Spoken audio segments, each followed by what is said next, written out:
Kalau misalnya Mas Afi ataupun Mas Dimas ini jadi Menteri Keuangan, apa yang akan jadi prioritas dalam 100 hari kerja kabinet? Ayo. Monggo loh, siapa yang mau menjawab? Tidak expect ada pertanyaan seperti ini. Hai, kembali lagi di Speak Up With Me, Ami Ardini. Masih dari Goodreads Suite Jakarta. Nah, setelah 1 tahun ini kita disuguhkan keriuhan perpolitikan di tanah air, sekarang sudah masuk masa tenang pemilu 2019. Ini artinya semua yang berkontestasi di pemilu udah nggak boleh lagi nih kampanye. Karena biarkan para pemilih ini untuk menimbang-nimbang, pikir-pikir siapa nanti yang akan mereka pilih di 17 April. Tapi terlepas dari siapapun yang terpilih, tentunya kita semua punya harapan besar kalau bapak-bapak yang nanti akan terpilih ini, mereka bisa membawa Indonesia ke arah yang lebih baik lagi, termasuk juga soal ekonomi. Untuk itu di Speak Up episode kali ini kita akan ngobrol dengan 2 pengusaha muda. Kita akan cari tahu seperti apa sih atau seberapa optimis mereka melihat masa depan Indonesia dalam 5 tahun ke depan, khususnya soal ekonomi.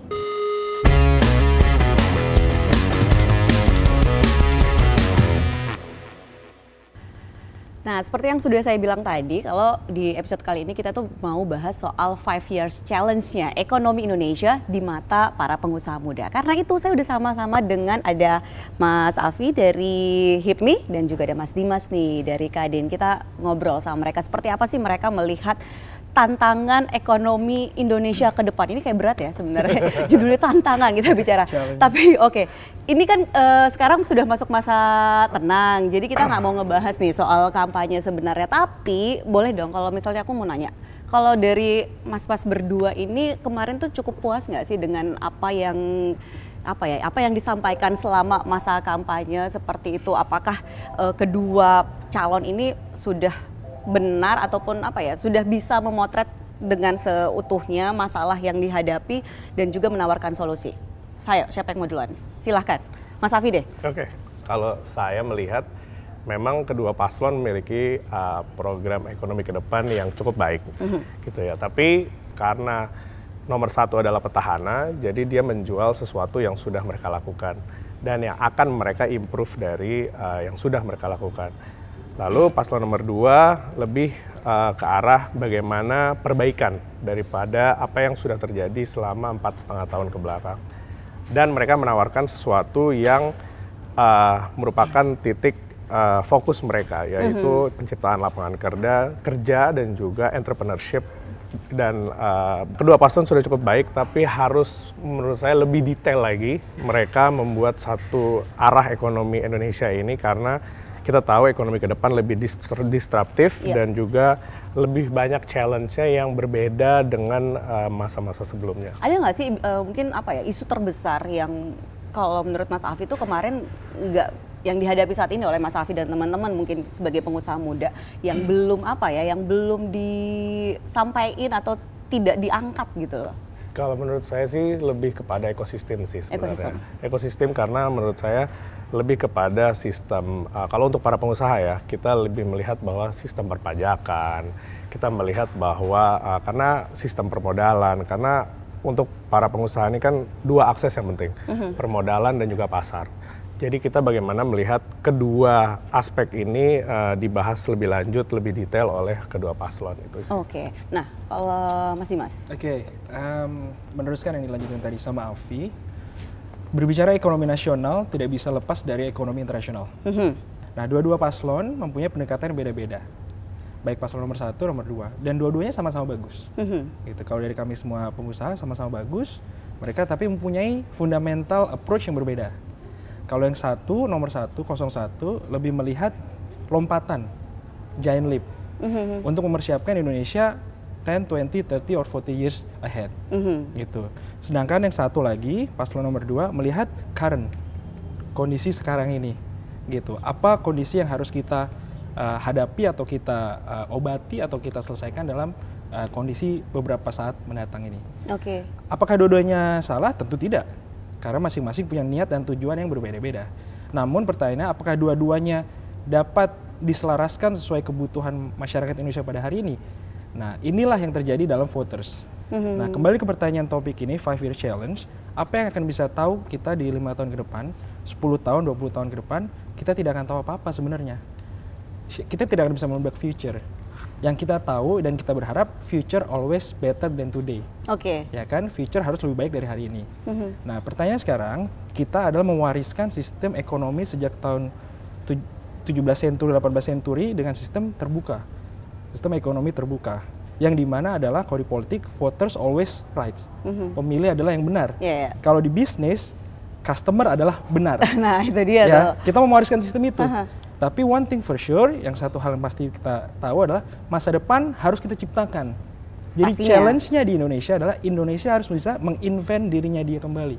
Siapa yang bisa mereinvent? Tentu pemimpin-pemimpin kita diimbangi oleh masyarakatnya. Termasuk juga pastinya para pengusaha muda gitu. Tapi kalau tadi kalau soal pertanyaannya sama, kalau misalnya soal isu terbesar yang kemarin mungkin pengennya ada tapi tidak disinggung, ada nggak? Very basic issues adalah mengenai how to stimulate the economy power of Indonesia, how to force the driving ekonomi Indonesia.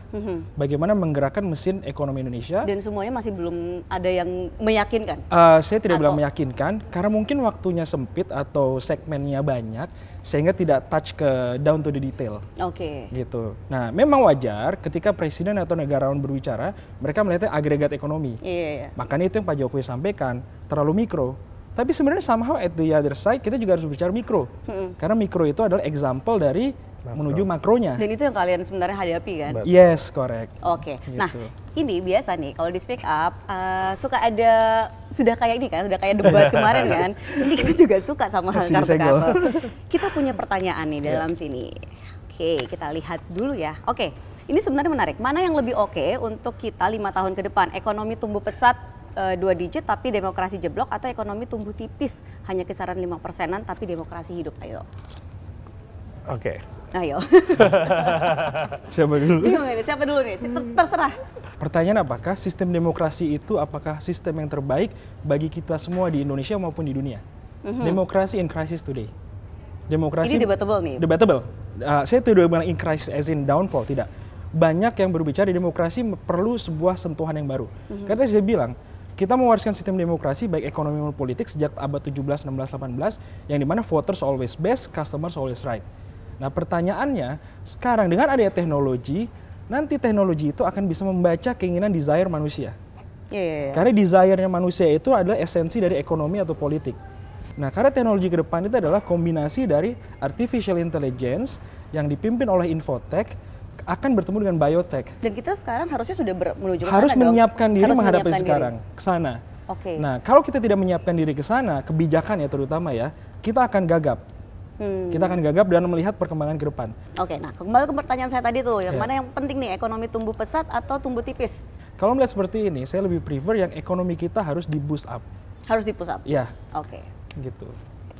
Kalau saya pilih perlahan-lahan naik, tapi demokrasinya berjalan dengan baik. Karena untuk mencapai pertumbuhan ekonomi yang masif, itu dibutuhkan juga kondusivitas dari masyarakatnya, karena aspek hukum, aspek keamanan itu sangat berpengaruh pada pertumbuhan ekonomi, di mana investor atau pengusaha bisa mengembangkan bisnisnya, bisa melebarkan sayapnya jika terjadi ada namanya keamanan dan juga stabilitas politik yang ada. Jadi kalau saya melihat Indonesia sudah mulai menuju arah sana, pertumbuhan ekonominya pelan tapi pasti, tapi ada sebuah kedewasaan di perekonomian Indonesia dan juga di demokrasi Indonesia. Kita melihat bahwa demokrasi tahun 2019 ini mudah-mudahan ini adalah lebih perbaikan dibandingkan 5 tahun lalu, dan kita harapkan di 2024 akan lebih baik lagi. Dengan kata lain berarti kita menyiapkan fondasinya dan saat ini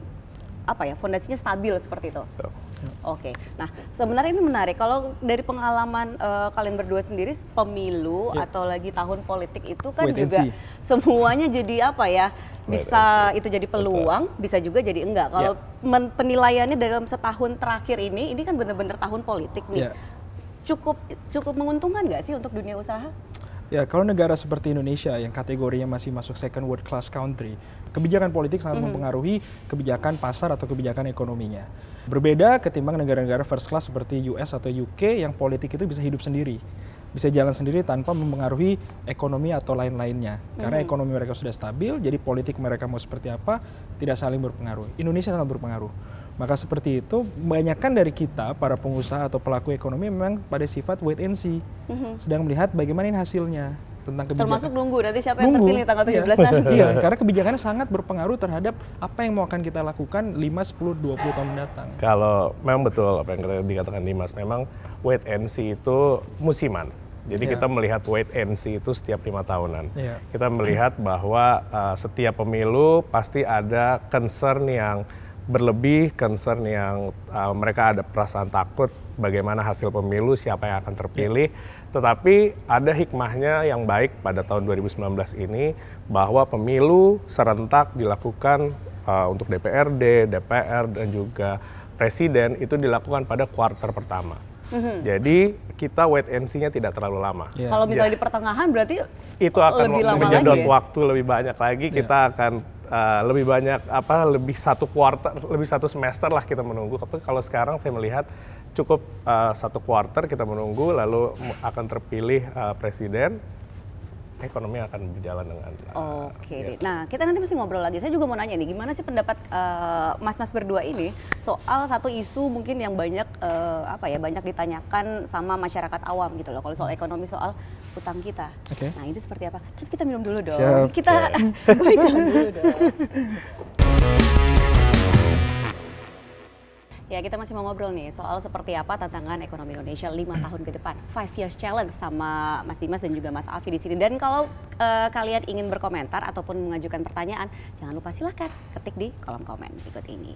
Oke, kembali ke pertanyaan saya tadi. Kalau buat kalian berdua, utang kita itu aman, bagus, perlu khawatir apa enggak? Ayo. Langsung mikir nih. Kalau menurut saya masih dalam taraf tidak mengkhawatirkan ya.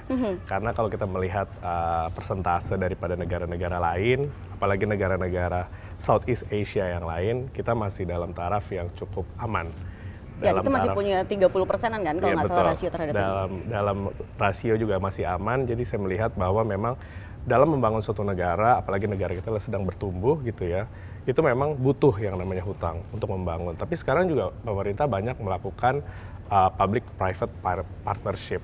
Jadi sebenarnya tidak dibangun dengan hutang negara, tapi proyek ataupun beberapa proyek besar bisa jalan gitu. Tapi kan sebenarnya kalau misalnya kita bicara soal kekhawatiran utang itu kan kita tahu bahwa 5 tahun lagi mungkin estafetnya akan ada berada di tangan mas-mas ataupun kita semua gitu loh sebagai generasi muda. Nah, ketika kita mewarisi itu kan juga menimbulkan menimbulkan kekhawatiran gitu, pro dan kontra juga seperti itu. Ya, kalau saya merespon mengenai hutang, betul yang Afi sebut, secara nominal atau secara value tidak terlalu mengkhawatirkan karena kita masih di bawah 30%, bahkan 27-28.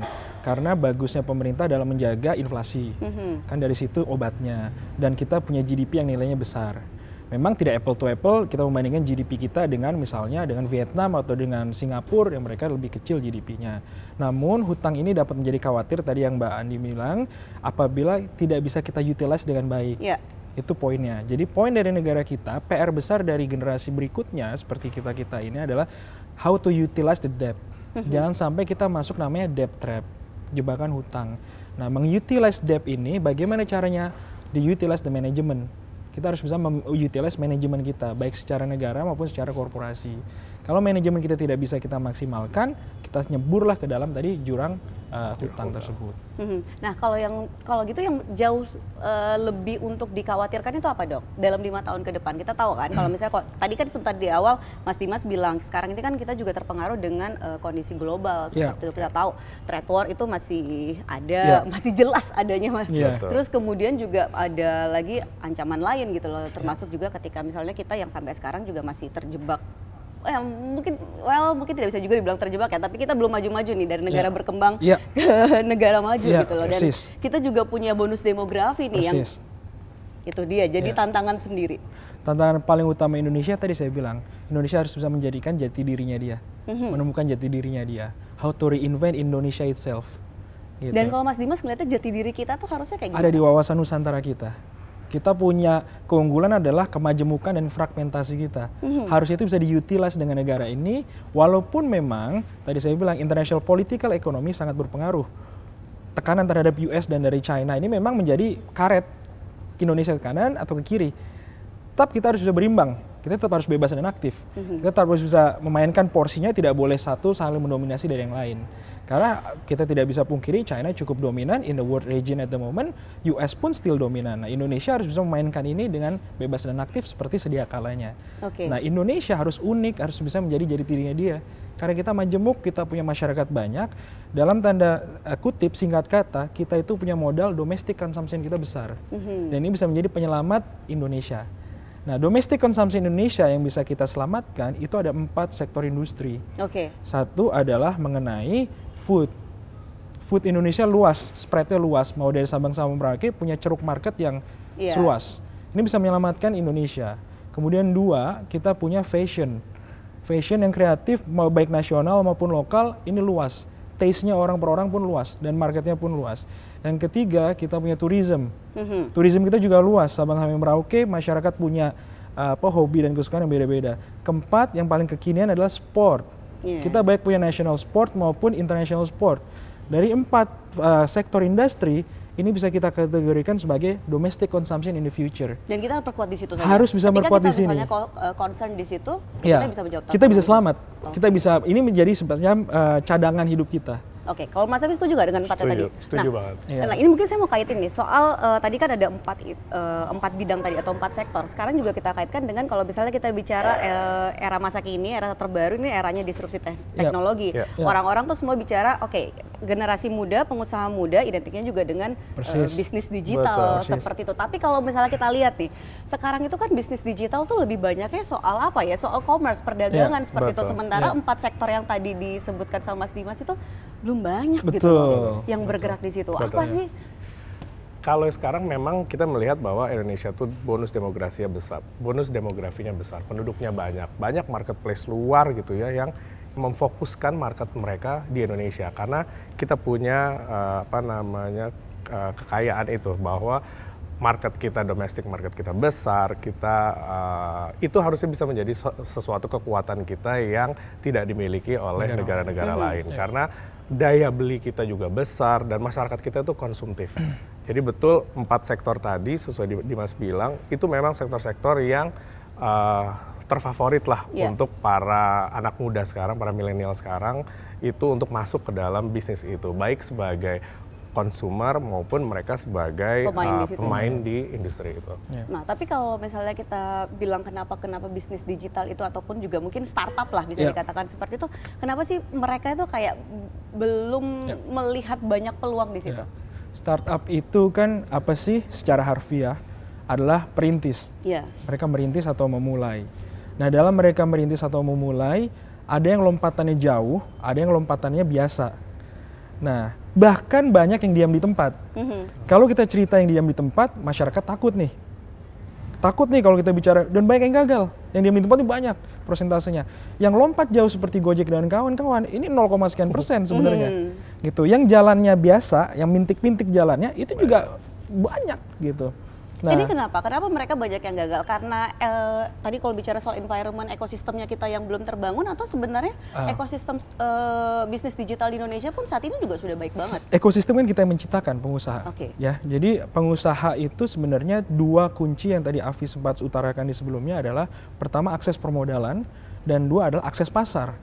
Nah, baik yang di tempat ini, yang diam di tempat bahkan jalannya mintik-mintik ini karena ada limitasi di 2 ini. Akses modal terserah dia mau pinjam uang atau dia berpartnership atau apalah itu bentuknya ini. Yang kedua adalah akses pasar. Kalau dianya tidak membuka diri, tidak aktif dalam organisasi, pergaulan segala macam, dia akan ngumpet terus. Gitu. Nah, ini yang harus kita dorong agar yang tadi diam di tempat bisa melakukan lompatan. Agar yang jalan mintik-mintik juga bisa minimal lari. Nah, ini pemerintah punya peran dalam 2 ini. Misalnya dengan kebijakan? Dengan kebijakan. Contoh paling konkret kebijakan yang mungkin bisa dibuat gitu loh pemerintahan yang akan datang. Saya punya semacam harapan atau semacam ide, lakukan semacam KUR tapi di bidang tadi 4 sektor tadi. Jadi tekan kredit tolong direndahkan tapi di 4 sektor tadi. Gitu. Ini akan bisa memboost up ekonomi yang 4 tadi.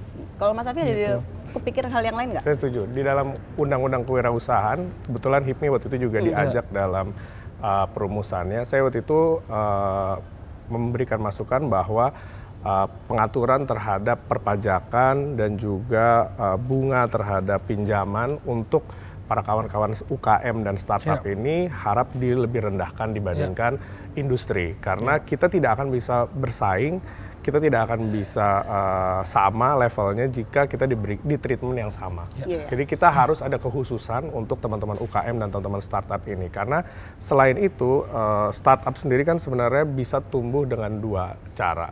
Ada organik dan anorganik. Nah, itu juga perlu pemerintah dan juga teman-teman masyarakat itu bisa mengetahui apa itu organik dan anorganik, karena pertumbuhan seperti Gojek, seperti Traveloka dan lain-lain itu anorganik. Itu anorganik. Itu anorganik. Mereka willing untuk melepaskan sahamnya, berpartnership dengan orang lain. Mereka punya saham kecil tapi valuasinya besar.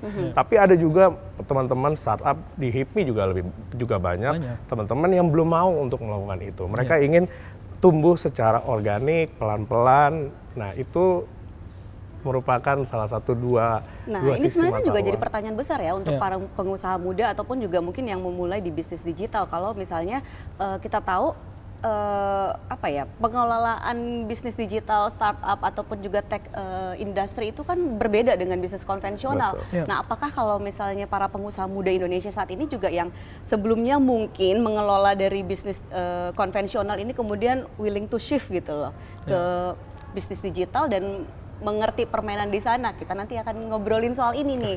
Nggak ada yang mau minum dulu? Boleh. Kita masih ngobrolin soal 5 Years Challenge Ekonomi Indonesia dan masih ditunggu loh komentar dan juga pertanyaannya mungkin di kolom komen di bawah ini. Oke, kita lanjutkan lagi nih. Tadi obrolan kita tadi itu soal bagaimana sih sekarang kondisinya kan. Misalnya apakah para pengusaha-pengusaha muda mungkin yang saat ini juga menjalankan bisnisnya secara konvensional terus kemudian bisa memahami ataupun mungkin mau beralih gitu loh ke bidang digital. Kalau kalian berdua siap nggak sih? Kalau saya cerita sedikit di HIPMI sekarang, kami menerima lebih dari 300 anggota setiap tahunnya. Dan itu 2 tahun terakhir banyak teman-teman yang sudah berpindah ke industri kreatif yang berbasis startup. Jadi memang kita melihat bahwa sudah ada shifting pelan-pelan dari bisnis yang konvensional terhadap ke bisnis yang bersifat kreatif dan berbasis startup. Jadi memang sudah ada arah ke sana, mungkin pertumbuhannya yang harus di-boost up oleh pemerintah. Seperti Menkominfo punya program 1000 startup baru gitu ya. Jadi perlu diadakan banyak seperti ini, bukan cuma Menkominfo tapi juga kementerian-kementerian lainnya yang bersifat untuk memboost atau mungkin dunia usaha juga ya, misalnya kayak seperti jadi kayak mentoring gitu loh. Bisa, itu juga bisa kita lakukan seperti mentoring, tetapi banyak bisnis-bisnis ini yang butuh sebenarnya mentor bukan cuma dari dalam negeri tapi juga butuh dari luar negeri, karena skalanya kita mau scale up kan lebih besar dan Indonesia juga punya market. Nah, ini sebenarnya menarik juga nih soal yang tadi itu kaitannya misalnya kalau kita lihat soal UMKM. Nah, kita tahu kalau menurut saya ya entrepreneurship di Indonesia itu bukan hal baru gitu loh. Bahkan kalau bisa kita bilang dari zaman dulu 1 dari 4 orang Indonesia itu pasti mereka berdagang gitu loh. Jadi memang sudah di DNA-nya lah bisa dikatakan seperti itu. Tapi apa sih yang harus dilakukan? Kalau misalnya kita bicara soal isu sekarang itu kan adalah soal pemerataan gitu loh. Jangan sampai ketika misalnya bisnis digital pun juga lebih banyak ketika di kota-kota besar, tetapi di daerah-daerah ini juga tidak banyak. Nah, kalau Mas Dimas? Speaking UMKM atau SME, Small Medium Entrepreneur, UMKM tidak harus related dengan sifatnya anak muda. Satu, pengusaha tidak ada kata telat dalam memulai usahanya. Banyak pengusaha-pengusaha sukses, kita lihat dari cerita-cerita kuno seperti KFC dan segala macam, startnya di usia-usia 40-50. Jadi UMKM sekali lagi adalah bukan masalah usia, ya, adalah bagaimana mereka men-set up the bisnisnya itu. Nah, yang perlu kita injek, baik pemerintah maupun para pengusaha atau para mentor yang tadi kita bicarakan, untuk membantu mereka untuk melakukan tadi, bagaimana apakah lompatan, larian, atau jangan-jangan jalan di tempat. Gitu. Nah, kembali ke pertanyaannya, karena sekarang dunia sudah merevolutionize cara kita hidup, dengan adanya peran teknologi dalam hal ini, pertanyaannya apakah UMKM harus ke arah teknologi atau dia harus tetap seperti sedia kalanya? Sebenarnya pertanyaan itu bukan menjadi pertanyaan kunci. Teknologi wajib digunakan untuk membantu keberlangsungan atau lompatan si UMKM. Jadi bukan harus diarahkan ke online atau digital, Mbak. Nah, teknologi ini kita gunakan untuk agar dia lari atau melakukan lompatan. Gitu. Berarti dengan kata lain kan juga berarti dari si pengusaha ini juga sendiri ketika mereka menyadari betapa pentingnya teknologi itu. Bagaimana teknologi diterapkan dalam kehidupan bermasyarakat kita. Termasuk juga itu memberikan lebih impactful terhadap lingkungan sekitar. Kalau setahu saya pengusaha muda itu kan mereka juga tidak hanya care dengan bisnis soal keuntungan, hitung-hitungan, tetapi juga bagaimana impact terhadap sekitar. Iya. Jadi lagi-lagi teknologi itu dapat diterapkan di every single sektor di dalam usaha, baik itu industri besar, industri berat maupun industri SME. Nah, pertanyaannya kita adalah tadi teknologi ini dipakai untuk di-boost up, untuk dipakai untuk melakukan larian atau lompatan tadi. Dan itu harusnya jadi tanggung jawab pemerintah. Tanggung jawab pemerintah dan tanggung jawab si pengusaha itu secara pribadi. Nah, tapi kalau misalnya tanya soal optimis apa enggak, optimis nggak 5 tahun lagi kita menjadi jauh lebih baik, syukur-syukur kalau bisa kita mungkin keluar gitu loh dari tidak hanya menengah lagi tetapi masuk di negara maju. Sangat optimis. Karena melihat sekarang jumlah pengusaha Indonesia juga terus meningkat. Yang terdaftar di HIPMI dan Kadin juga terus meningkat, apalagi yang belum terdaftar. Seperti pedagang-pedagang yang jualan lewat sosial media, yang jualan lewat marketplace, itu kan bisa dibilang mereka juga pengusaha, tapi pengusaha dari rumah. Nah, mereka memanfaatkan teknologi, seperti yang Dimas tadi bilang, untuk memboost up usaha mereka yang mereka lakukan di rumah, mereka bisa berjualan online sekarang. Itu saya melihat ke depan, saya sangat optimis Indonesia akan tumbuh dan akan lompat. Kalau pakai bahasanya Mas Dimas ini kita bakal lompatnya jauh ya. Oke, kalau Mas Dimas juga harus optimis. Nah, ini sama sebenarnya, karena kalau kita lihat dari polling ya, ini saya potong ya, ada polling yang kita tim Speak Up lakukan, ternyata ada 93% yang optimis maju Indonesia 5 tahun ke depan ekonominya. Berarti itu kan ini harusnya modal besar kan? Iya. Kalau tadi optimis atau tidak optimis, wajib optimis dan harus optimis. Kita nggak boleh pesimis. Nggak boleh pesimis. Kagak ada kalimat itu pesimis, harus optimis. Apalagi pengusaha. Pengusaha itu benar-benar autopilot sendiri terhadap dirinya dia. Gitu. Nah, jadi kalau ditanya kita pengusaha harus optimis, wajib kudu optimis. Apalagi negarawan, apalagi pemerintah, presiden wajib optimis. Nah, kalau misalnya ditanyanya soal gitu, apa sih yang harus dilihat atau tidak boleh sampai kelewatan nih soal mungkin generasi muda atau calon pengusaha muda lah ketika mereka mungkin mau memutuskan saya tahun ini mau mulai usaha. Nah, apa nih yang nggak boleh mereka sampai terlewat? Yang nggak boleh sampai terlewat sebenarnya gini, kalau mau mulai usaha itu apalagi sekarang banyak survei terakhir saya melihat mayoritas orang Indonesia, anak muda Indonesia itu maunya jadi pengusaha sekarang. Kalau dulu maunya jadi PNS atau mau jadi dokter gitu ya, tapi sekarang sudah mulai shifting. Mau menjadi pengusaha, itu adalah salah satu tanda yang bagus. Karena setiap negara maju, setiap negara yang tumbuh dan besar, itu jumlah pengusahanya juga besar. Jadi mudah-mudahan ke depan Indonesia dengan jumlah pengusaha yang terus meningkat, itu bisa menjadi negara yang maju dan negara yang besar. Iya, jadi begini Mbak Andi, kembali ke yang tadi saya awal bicara, apa yang bisa kita lihat dalam 5-10 tahun ke depan, kita tidak bisa melihat apa-apa sebenarnya.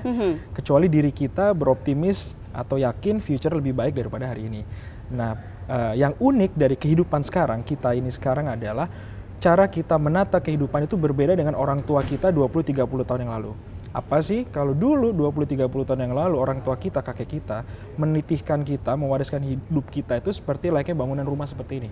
Pondasinya besar, pondasinya kuat. Makanya dulu banyak insinyur, dokter, suster dan segala macam.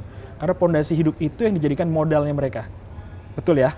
Nah, 20 tahun terakhir pondasi itu sekarang dirubah sistemnya di dunia. Hidup sekarang seperti kita, apalagi adik-adik kita, ibarat rumah itu seperti tenda. Jadi kita bisa pindah kapan saja. Bisa kita pack, lebih adaptif. Nah, inilah peluang, inilah yang semangat, driving force kenapa pengusaha ini tumbuh. Karena pengusaha itu ingin mencoba, ingin mengetes, ingin berinovasi. Kalau dia menjadi dokter kan dia gini, paten. Dia tidak bisa mencoba-coba dari dokter THT menjadi dokter jantung, tidak bisa. Oke, berarti kalau Gitu. misalnya mau masuk dunia usaha sekarang ataupun juga mau bertahan di 5-10 tahun Adaptif. ataupun mau berada harus lebih adaptif Adaptif. dan inovasi. Yes, adaptif dan inovatif. Nah, Itu terus dua sekarang kunci. juga selain adaptif, inovasi kan zamannya juga katanya sekarang tuh zamannya kolaborasi. HIPMI sama Kadin kolaborasi nggak? Iya dong. Iya dong, Wajib pasti. dong. HIPMI lahir dari Kadin, Kadin lahir dari Dari HIPMI HIPMI. juga sama. Jadi saling support nih Oh Saling iya. support. dalam mendukung ekosistem. Iya. Nah, Iya. oke. Nah, sekarang seperti biasa, kalau tadi kita buka dengan amplop, tutupnya juga Tutup dengan dengan amplop. Ini ada pertanyaan. Ini sebenarnya simple sih. Kita berandai-andai ya, nggak ada salahnya dong Oh iya, berandai-andai oke. sambil menunggu nanti siapa yang terpilih dan siapa yang akan masuk dalam kabinet. Kalau Iya. sekarang kan sudah mulai tuh store-store nama kan.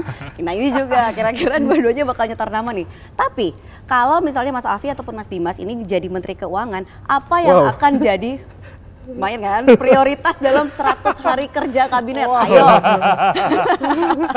Wow. Pertanyaan. Mau nggak loh, siapa yang mau Kita tidak menjawab expect duluan? ada pertanyaan seperti ini. Menteri Keuangan. Oke, 100 hari kerja Mbak. Sudah jelas kita harus merapikan sistem fundamental ekonomi kita. Oke. Itu apa yang kita rapikan dalam 100 hari mendatang adalah tadi mengenai basis-basis fundamental ekonomi kita seperti inflasi, seperti debt ratio, seperti deficit account, hal seperti itu yang harus kita rapikan dalam 100 hari. Oke. Gitu.